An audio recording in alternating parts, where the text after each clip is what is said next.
Good morning, kiddos. We're going to read the next chapter in Flying Solo. We have permission to read it through video through the publishing company Sandpiper. The last chapter we read was about music. And remember, they had to go to music class. They had to walk down the hallway quietly because they didn't have a teacher and they didn't want to be noticed.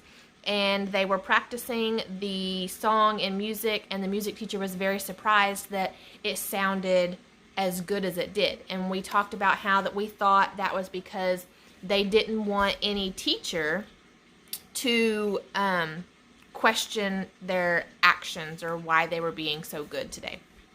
Next chapter is 11:13, Snack. Back in room 238, kids took out their snacks along with their math books.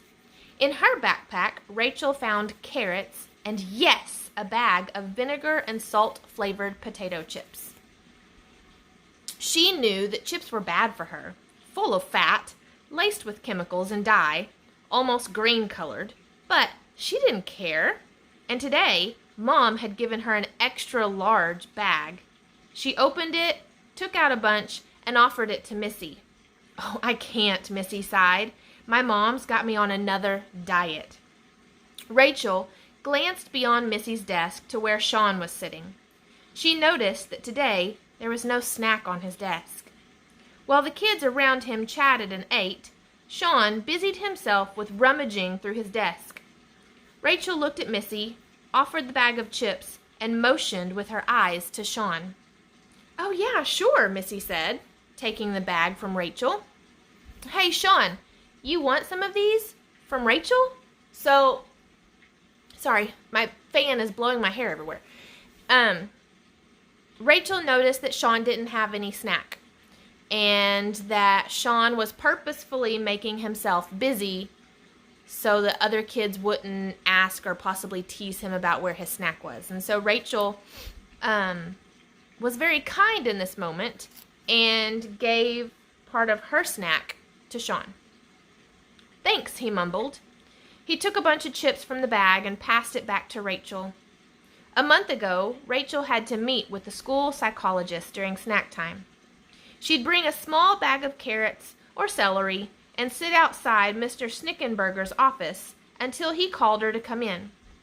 He was a tall, bearded man who wore bright, ugly ties. But he always had a fresh bowl of salt and vinegar potato chips on his desk.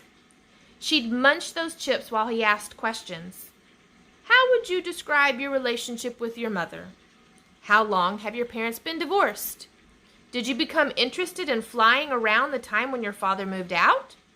How did you feel about Tommy Feathers? And how did he think he felt about you? Did he ever touch you or try to kiss you?" Sometimes she'd answer his questions with written notes, but mostly she just listened, nodded or shook her head, and savored those chips. So savored means like she enjoyed them. She loved the taste of them. So she liked them very much. The delicious chemical tang they left on her tongue. "I don't like him," she wrote to her mother one night while sitting at the kitchen table. "Why not? Can't stand those gaudy ties. He gives me the creeps. He acts like he knows stuff about me, and I don't know."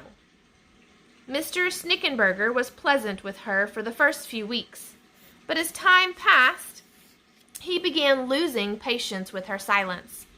One day, he asked her a series of questions, and when she didn't reply, the man suddenly exploded. "I'll tell you what I think," he said with an angry face. "I think your obsession with flying is your attempt to fly away from your problems. Well, it won't work, young lady. One thing you need to learn is you can't run away from your life. That's a lesson you'd better learn sooner than later." That marked her last session with Mr. Snickenberger.